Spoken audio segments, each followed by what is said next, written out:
Honey, you have to understand, it was just sitting there gathering dust. It was a liability, really. We did you a favor. My mother said those words while sipping her tea. Her voice is casual, as if she were talking about clearing out a kitchen junk drawer, but she wasn't talking about a drawer. She was talking about my grandfather's 1967 Shelby GT 500.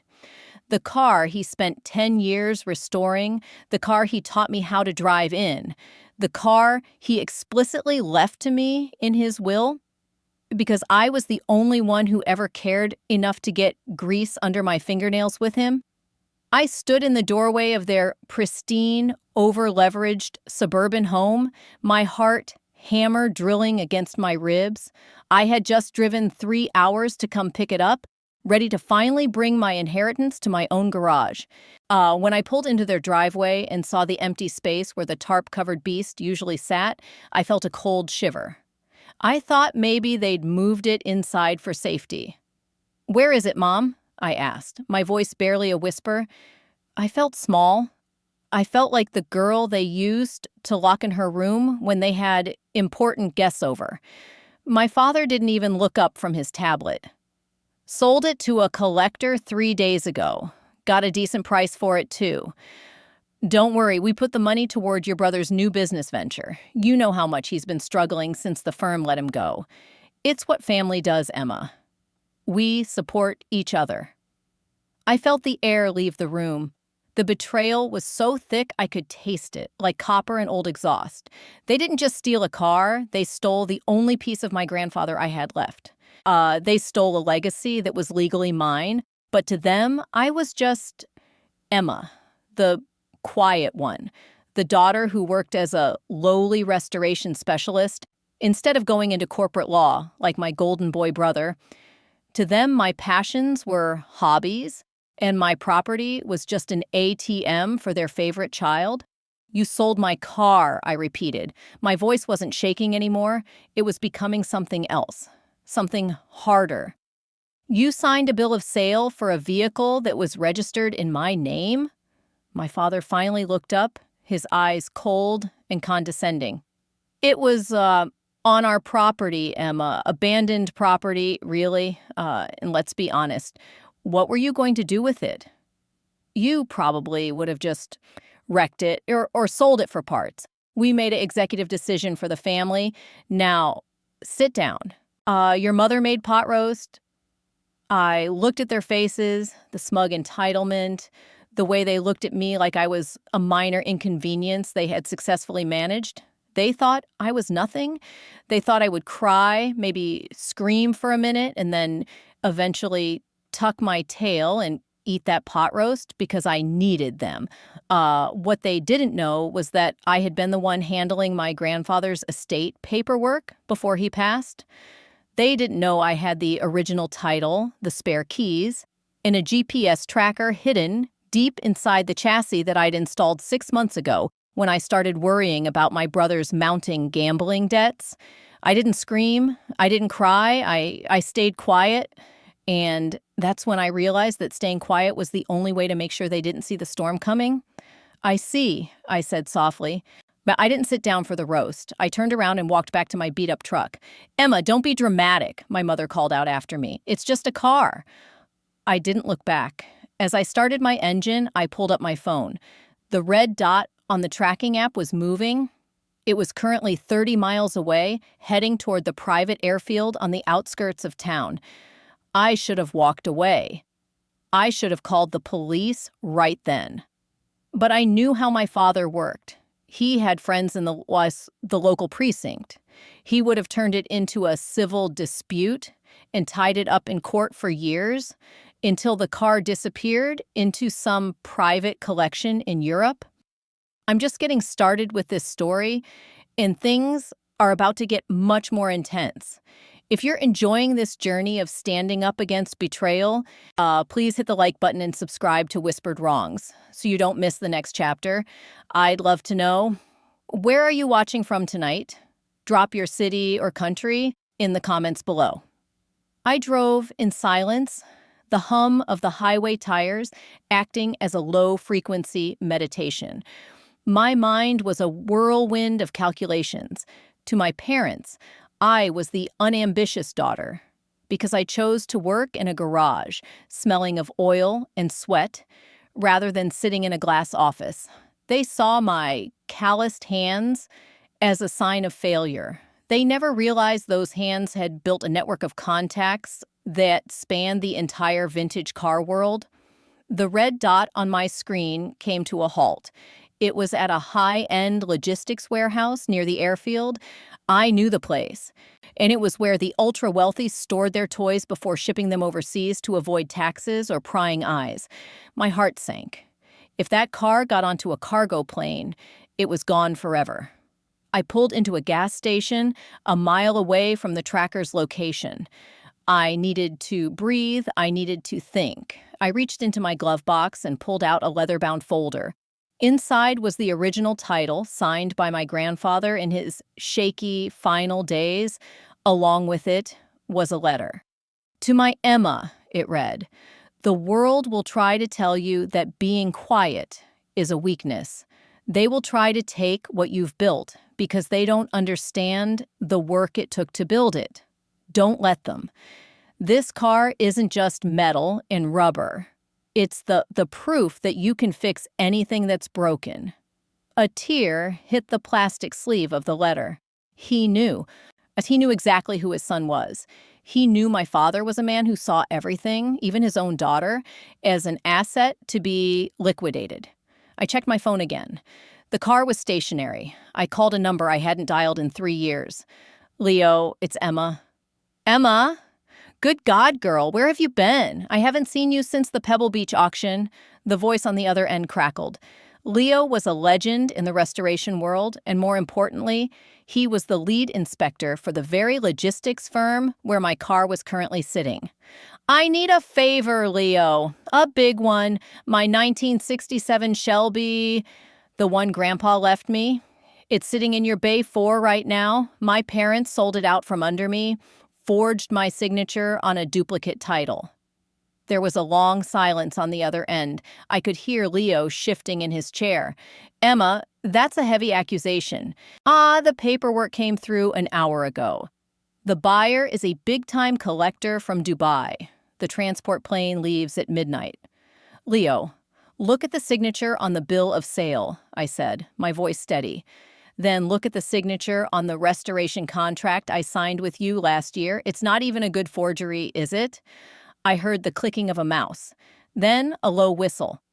"Damn, your old man didn't even try to mimic your C. It's a straight-up scribble."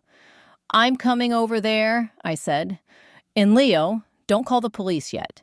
If we do this the legal way right now, my father's lawyers will have that car tied up in an evidence locker for 5 years. I want the car back tonight, and I want the money they took for it to become a weight around their necks." "What are you planning, Emma?" "I'm going to do what I do best," I whispered. I'm going to show them exactly how a machine fails when it's missing its most important part." What my parents didn't know was that the Shelby was currently broken. I had been midway through a specialized fuel system overhaul when I last visited their garage. To the untrained eye, or a greedy brother looking for a quick buck, it looked like a running car. But I had bypassed the main fuel pump with a temporary electronic bridge. Without my specific remote override, that car wouldn't drive more than 5 miles before the engine starved and stalled out. I pulled out of the gas station, a cold, calculated calm settling over me. They thought I was the victim in this story. They thought I was the one losing something. The air inside the warehouse was cold and smelled of high-octane fuel and industrial wax. It was a cathedral for the elite, all right, a place where the toys of the 1% waited for their next playground. I moved through the shadows of the mezzanine, my footsteps muffled by my work boots. Below me, nestled between a pristine Ferrari and a vintage Porsche, sat the Shelby. In the harsh, fluorescent light, she looked like a caged predator. My heart ached seeing her there, stripped of the heavy canvas tarp my grandfather had stitched by hand. I saw Leo standing by the loading dock, clipboard in hand, looking uneasy. Beside him stood a man in a tailored suit, the buyer's representative. He was checking his gold watch every 30 seconds, the image of impatient wealth. "The pilot says we have a window in 90 minutes, the man snapped. "Why isn't the Shelby on the pallet yet?" "Just doing the final fluid check," Leo lied smoothly, though I could see the sweat on his brow. These old Americans can be temperamental. If a seal blows at 30,000 feet, you've got a mess on your hands. I didn't wait to hear more. I slipped down the back stairs and approached the car from the blind side. My hands knew every bolt, every curve. I reached under the rear wheel well, my fingers finding the small magnetic box I'd tucked away months ago. Inside was the master bypass. What they didn't know was that I hadn't just sabotaged the fuel pump, I had rewired the ignition sequence to a custom kill switch hidden behind the cigarette lighter. If you didn't know the trick, the car was a 2-ton paperweight. I felt a surge of righteous anger. My father had sold this car for what? To fund my brother's business? My brother, who couldn't even change a tire, let alone manage a startup. They had sold my soul to buy him a second chance he'd just throw away. "That's when everything changed," I whispered to the car, my forehead resting against the cool metal of the fender. I wasn't just here to take the car. I was here to gather the evidence of the fraud. I pulled out my phone and took high-resolution photos of the bill of sale. Resting on the dashboard, I zoomed in on the signature. My father hadn't even bothered to forge my handwriting. He had used a digital stamp of my name he'd lifted from an old tax document. It was lazy. It was arrogant. It was exactly who he was. Suddenly, I heard heavy footsteps approaching. I ducked behind a stack of shipping crates just as the buyer's rep walked over. "Beautiful, isn't she?" I froze. That wasn't the buyer's rep. That was my brother's voice. I peeked through the gap in the crates. My brother was standing there, smelling of expensive cologne and desperation. He was laughing, slapping the buyer's rep on the back. "Told you my sister wouldn't mind," my brother said, his voice dripping with that smug, frat boy charm. "She's a simple girl. She doesn't need something this flashy. We're doing her a favor, really. Getting this old hunk of junk out of her hair so she can focus on whatever it is she does in that dirty shop of hers." The buyer's rep nodded. "The funds have been escrowed. As soon as the wheels leave the tarmac, the transfer to your account goes live." "Perfect," my brother grinned. "I've got a line on a real estate deal in Vegas that's going to triple this. My parents will finally see I'm the one who's going to carry the family name." I felt a sharp clarity wash over me. It wasn't just my father. My brother had orchestrated the whole thing. He had probably convinced our parents that I'd given it to him. He was using me as his personal safety net again. I stayed quiet. And that's when I realized the truth. If I just took the car now, he'd find another way to scam someone. He'd just lie his way out of it. To stop him, I had to let the sale happen. I had to let him think he'd won. The biggest mistake they made was thinking I was soft. They thought because I didn't fight back when they stole my childhood toys or took credit for my chores, I wouldn't fight back now. I reached into my pocket and pulled out a small encrypted USB drive. I slipped it into the car's modern aftermarket diagnostic port I'd hidden under the dash last year. "What are you doing?" a voice whispered. I jumped, nearly hitting my head. It was Leo.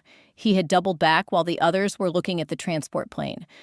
"I'm setting a trap, Leo," I whispered. "That car isn't going to Dubai, and that money isn't staying in my brother's account. Emma, this is dangerous. If they find you here—" "They won't," I said, eyes narrowed. "By the time they realize what's happening, I'll be miles away and they'll be answering to someone much scarier than me." I finished the upload and slipped away into the darkness of the warehouse just as the forklift arrived to move the Shelby. I watched from the shadows as they strapped her down. My heart twisted, but I held firm. I watched from the perimeter fence as the massive cargo plane roared, its engines screaming into the night. To anyone else, it was just a plane taking off. To my brother, it was a golden ticket. To me, it was the start of a countdown. What I had uploaded to the car's diagnostic system wasn't just a virus, it was a digital breadcrumb trail. I'd spent the last year working as a consultant for a firm that specialized in tracking stolen high-value assets. I knew that the moment that car touched down in a foreign port, the local authorities would be notified of a flagged vehicle with a disputed title.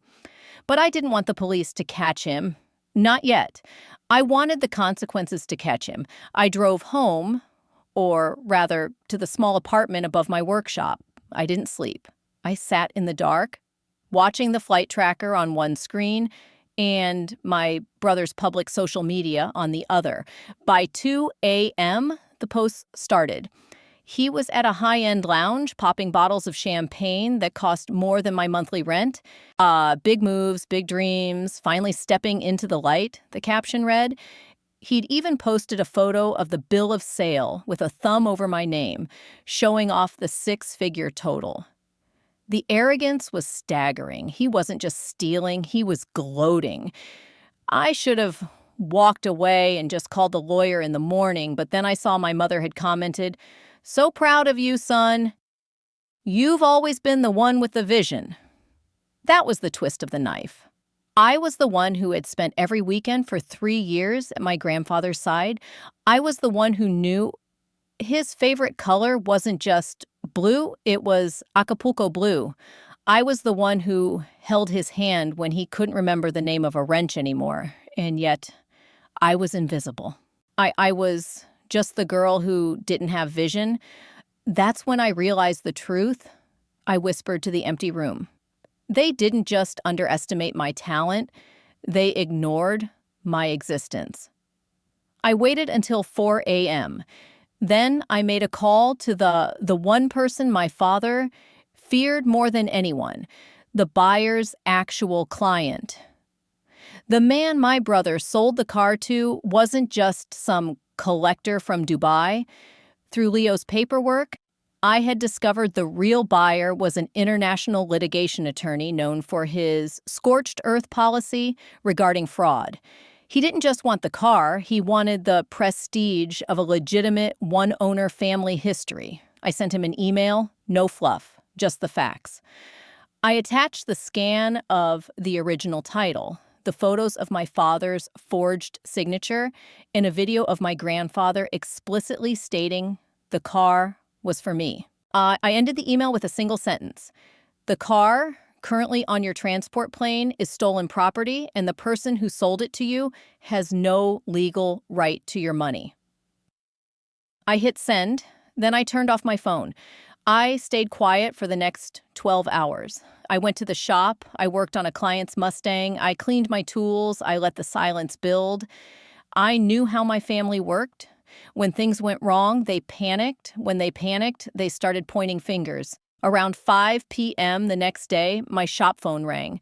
It was my mother. Her voice wasn't calm anymore. It was shrill, vibrating with a kind of terror I'd never heard before. "Emma, where are you? Your brother... Something is wrong." The bank froze the escrow. Some men in suits showed up at the house asking for your father. They're saying the Shelby is hot. "Emma, you have to tell them. Tell them you gave it to us." I leaned back against a workbench, the smell of grease and cold metal surrounding me. "But Mom," I said, my voice as smooth as glass, "I thought you said it was just a car. Why are you so worried about a little liability?"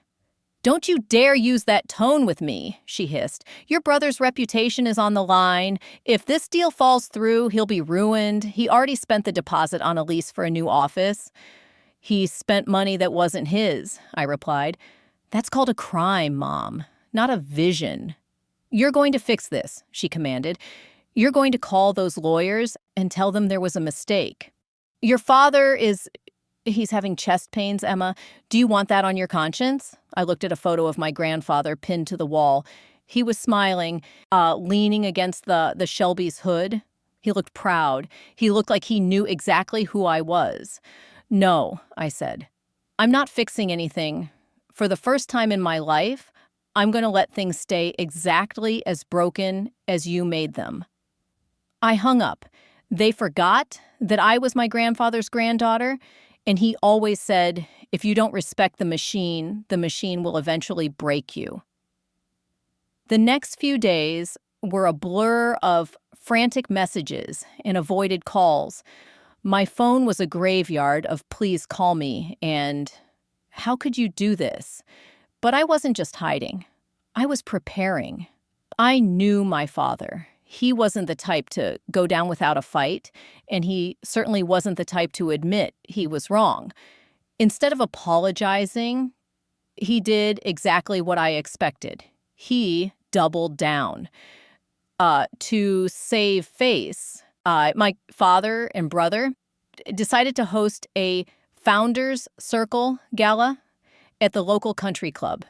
It was supposed to be the launch party for my brother's new venture, a way to project success and attract new investors before the news of the frozen escrow leaked out. They thought if they looked successful enough, the legal misunderstanding with the Shelby would just go away. They even had the audacity to send me an invitation. It was a power move, an unspoken command to show up, play the part of the supportive sister, and signal to their wealthy friends that the family was united. I should have walked away, I whispered to myself as I looked at the gold-embossed card. I should have just let the lawyers handle it. But walking away wouldn't fix the humiliation they'd put me through for years. It wouldn't erase the memory of them laughing about my dirty shop. I didn't just want my car back. I wanted them to feel the weight of their own arrogance. I showed up to the gala, but I didn't wear the floral dress my mother had sent to my apartment. I wore a sharp, charcoal gray suit that made me feel like armor. When I walked into the ballroom, the air was thick with the smell of expensive lilies and desperation. My brother was center stage, holding a glass of scotch, surrounded by potential investors. My father stood beside him, looking pale, but forced a smile that didn't reach his eyes. When they saw me, my father's relief was palpable. He thought I was there to surrender. "Emma, glad you could make it," my father said, pulling me into a stiff, performative hug for the benefit of the crowd. "Listen, we'll talk about the paperwork later. Right now, I need you to tell Mr. Henderson here how much you support your brother's new tech logistics platform." Mr. Henderson, a man whose net worth could buy my workshop 10 times over, looked at me with mild interest. "So, Emma, your father tells me you're quite the mechanic. He says you were happy to donate your vintage car to help seed this project. That's real family loyalty." I felt the eyes of the room turn toward me. This was the moment, the public humiliation they expected me to swallow. They wanted me to lie, to validate their theft, so they could keep their high society status. What they didn't know was that I wasn't there to support a launch, I thought. I was there to witness a crash. I looked Mr. Henderson straight in the eye. I didn't whisper. I didn't stutter. I didn't donate anything, Mr. Henderson, I said, my voice carrying across the quieted circle. My father and brother stole that car from my grandfather's estate. They forged my signature and sold it to an international buyer who is, at this very moment, filing a criminal complaint for wire fraud. The silence that followed was so heavy it felt physical. I watched the color drain from my brother's face. My mother, who had been fluttering nearby, dropped her glass. The sound of shattering crystal echoed through the ballroom. "Emma!" "Shut up," my brother hissed, stepping toward me. "You're making a scene. You're confused." "I'm not confused, David," I said, stepping back so the entire room could see us. "I have the original title. I have the GPS logs. And I have the email from the buyer's legal team confirming that you used his escrow account as a personal slush fund for this very party. The murmurs started then, a low, rising tide of gossip and shock. The investors began to back away from my brother like he was radioactive. My father tried to speak, his hand clutching his chest. This time, perhaps for real, but no words came out. "This is where they made their biggest mistake," I said, looking at the three of them. They thought my silence was permission. They thought because I didn't shout, I didn't have a voice. But the real reveal was yet to come. I pulled out my phone and tapped a single button on a custom app I'd finished that morning. Suddenly, the large projector screens behind the stage, the ones meant to show my brother's visionary slide deck, flickered to life. But it wasn't a business plan. It was a video of my grandfather, recorded just weeks before he died. "I'm leaving the Shelby to Emma," his voice boomed through the ballroom speakers, "because she's the only one in this family who knows that you can't build a future on lies. My son and grandson, they only know how to take things apart. Emma knows how to build." I stayed quiet, and that scared them more than any scream ever could. I watched as my father slumped into a chair and my brother looked around the room. The silence in the ballroom was different now. It wasn't the expectant silence of a captive audience. It was the suffocating, heavy silence of a sinking ship. I watched as the men in the expensive suits, the ones my brother had spent weeks courting, slowly began to set their drinks down. They didn't say goodbye. They didn't offer condolences. They simply turned their backs and walked toward the exit, their polished shoes clicking on the marble floor like a countdown. My brother looked like a ghost. He was standing in front of the projection of our grandfather, his face illuminated by the grainy blue light of the video. He looked small. For the first time in my life, the golden boy looked tarnished beyond repair. "Emma, turn it off," my mother pleaded, her voice cracking. She wasn't looking at me. She was looking at the few remaining socialites who were shamelessly recording the scene on their phones. "You've had your fun. You've embarrassed us. Now, please, for the sake of your father's health, turn it off." "I'm not the one who embarrassed you, Mom," I said, my voice steady and low. You did that when you decided a car was worth more than your daughter.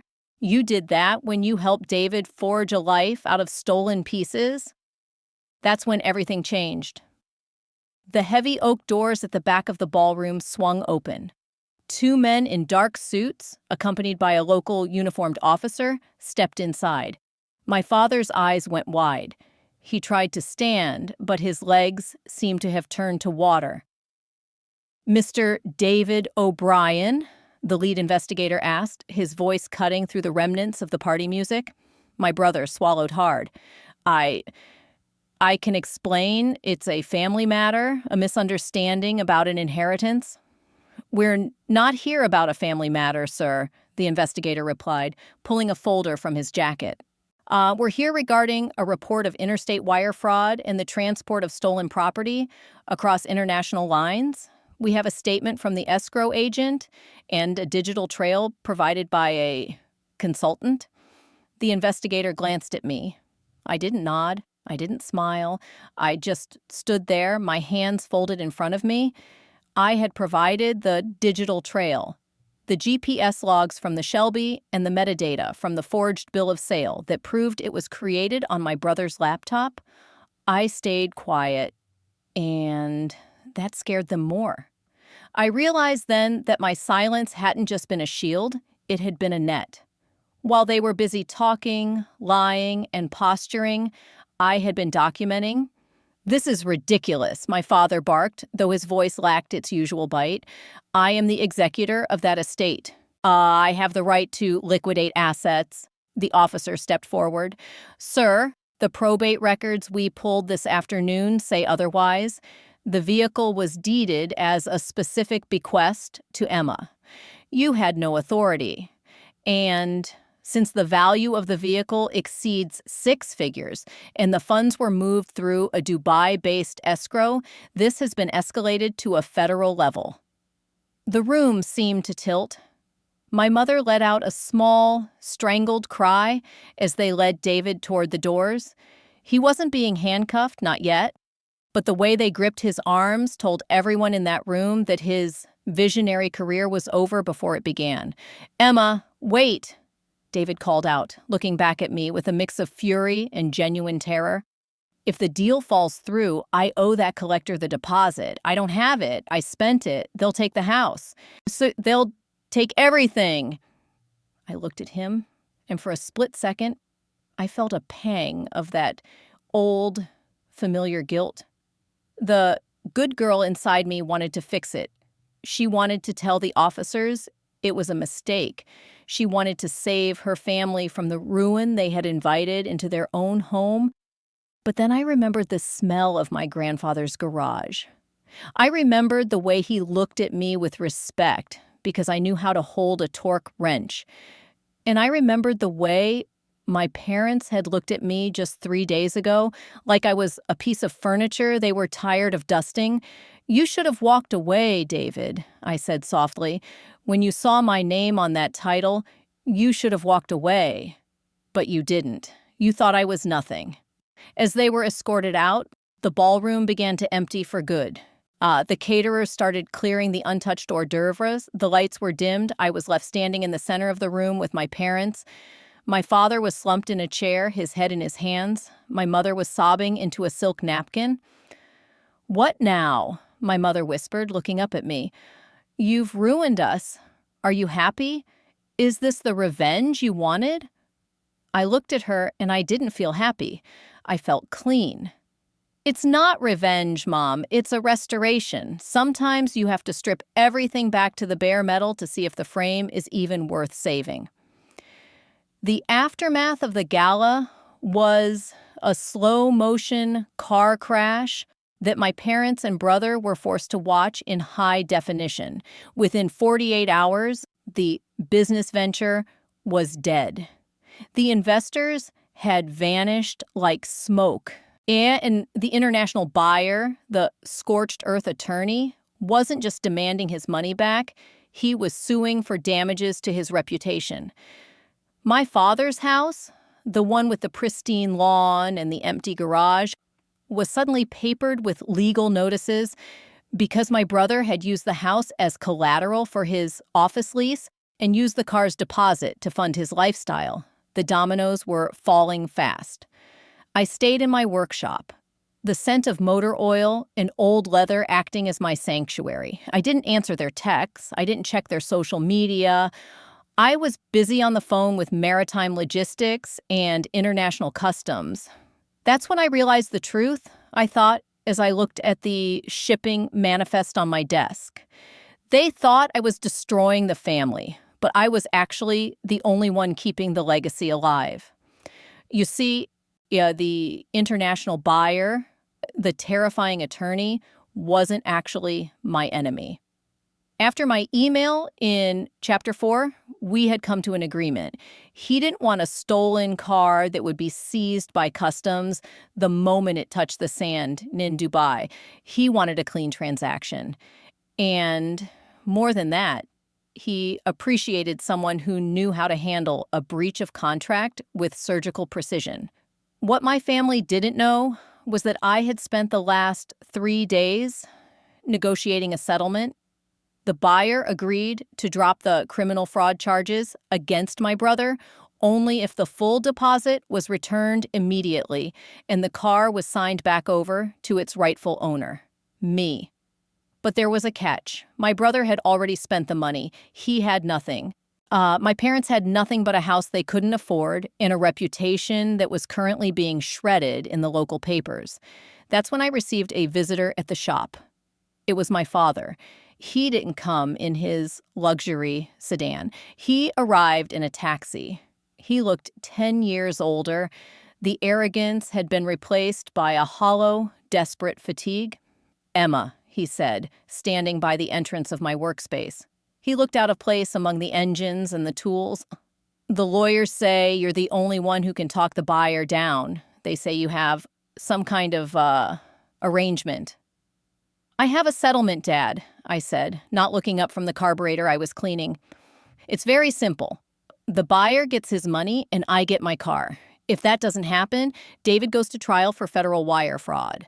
And you'll likely be named as a co-conspirator for signing that forged bill of sale. My father flinched. We don't have the money, Emma. David spent it on the lease and the marketing. We're facing foreclosure. Everything we worked for, everything you stole for, I corrected him, finally setting the wrench down. The sound of metal hitting the workbench was like a gavel. I stayed quiet, and that scared them more. I looked at him, and for the first time, I didn't feel like the disappointing daughter. I felt like the one in charge of the repair. I'll pay back the buyer, I said. My father's eyes lit up with a spark of that old greed. You will? You have that kind of money? No, I said. But Grandpa did. He didn't just leave me the car, Dad. He left me the life insurance policy that you and Mom didn't know existed. The one he put in a private trust that only I could access when I turned 25. I've had the funds to fix this for a long time, my father gasped. He left you a trust? Why wouldn't he tell us? We could have used that to help David years ago. That's exactly why he didn't tell you, I said, my voice cold. He knew you'd spend it on David's failures. He wanted it to be used for something that actually matters. He wanted it to be used to protect his legacy. I pulled a document from my desk. I will pay the buyer. I will keep David out of prison. But in exchange, you and Mom are signing over the deed to the family home. I'm going to sell it, pay off your debts, and move you into a small, modest apartment. You'll have enough to live on, but you'll never touch a cent of family capital again. My father looked like I'd slapped him. You'd take our home, your own parents. I'm not taking it, I said. I'm liquidating a liability. Isn't that what you told me about my car? I'm doing you a favor, Dad. I'm supporting the family. Isn't that what you said? This was the power reversal. The quiet girl in the grease-stained overalls was now the one holding the keys to their entire existence. I had the money, I had the legal leverage, and I had the moral high ground. You have until tomorrow morning to sign, I said, turning back to my work. If you don't, I let the buyer proceed with the lawsuit. David goes to jail, and the bank takes the house anyway. Your choice. He stood there for a long time, the hum of the shop's air compressor the only sound between us, and he realized then that he had no move left. He had underestimated the one person who knew exactly how to fix a broken system. I watched him walk out, his shoulders hunched. I felt a strange sense of peace. I wasn't doing this to be cruel. I was doing it to be fair. The headlights of my truck cut through the midnight fog as I pulled up to the logistics warehouse one last time. It was quiet, a stark contrast to the chaos of the gala and the frantic calls of the past week. The transport plane had landed an hour ago. Leo was waiting for me at the bay door. He didn't say a word, he just handed me the keys. As the heavy steel door rolled up, the fluorescent lights flickered on, reflecting off the Acapulco blue paint of the 1967 Shelby GT 500. She was back. No longer a liability, no longer a liquid asset. She was home. I climbed into the driver's seat. The smell hit me instantly. Old leather, high-octane fuel, and a hint of the peppermint gum my grandfather used to chew. I ran my hand over the steering wheel. This was the only place in the world where I felt completely understood. I turned the key. The engine didn't just start, it growled, a deep, rhythmic thrum that vibrated through my bones. I engaged the fuel pump bypass I'd installed, the one my brother never found. The machine was whole again. They thought I was nothing, I whispered over the roar of the engine. What they didn't know was that I was just waiting for the right moment to start the engine. The drive back to my shop was the most peaceful 30 minutes of my life. I watched the world go by through the rearview mirror, literally leaving the wreckage of my family's greed behind me. And by the time I reached the workshop, the sun was beginning to peek over the horizon. I saw a car parked near my gate. It was my mother's. She was standing there, holding a small box of her things. She looked tired, stripped of the jewelry and the expensive silk scarves that used to be her armor. I pulled the Shelby to a stop and stepped out. The engine ticked as it cooled, the sound of a job well done. "The papers are all signed, Emma," she said, her voice small. "The house is yours to sell. He's moving into a studio apartment across town. He's starting a job in a warehouse, a real job." She looked at the car, then back at me. "I never understood why you loved this thing so much. I thought it was just metal. I thought money was the only thing that could keep us safe." "Money is just fuel, Mom," I said, and just leaning against the fender. "If you don't have a solid frame and a clear direction, you're just going to burn through it until you're stranded. Grandpa knew that. I know that." She nodded slowly, a tear finally escaping. "He'd be proud of you, and I'm sorry for everything." I didn't say it was okay. Some things are too broken to ever be okay again. But I did reach out and take the box from her hands. "I'll make sure the apartment is set up for you both. You'll have what you need. But from now on, we do things the right way. No more shortcuts, no more lies." I watched her drive away in a modest sedan I'd helped her pick out. I was no longer the invisible daughter. I was the architect of my own life and the guardian of the only legacy that mattered. That's when I realized the truth. Revenge isn't about hurting people, and it's about restoring the balance. It's about showing the world and yourself that you have the power to fix what they tried to destroy. I walked back into my shop and pulled the heavy doors shut. I picked up a polishing cloth and began to work on the Shelby's hood. I stayed quiet, and for the first time, that silence didn't feel like a secret. It felt like peace. This is where they made their biggest mistake. They thought they could take my past to build their future. But they forgot that I'm the one who knows how to build things that last. Thank you for staying with me through this journey of betrayal and restoration. If you found Emma's comeback as satisfying as I did, please hit that like button and subscribe to Whispered Wrongs. It helps us bring more of these stories of justice to light. Tell me in the comments, if someone close to you betrayed your trust for money, would you be able to forgive them? Or would you take the path Emma did? If you enjoyed this story, you might want to check out our previous video. You won't want to miss that one.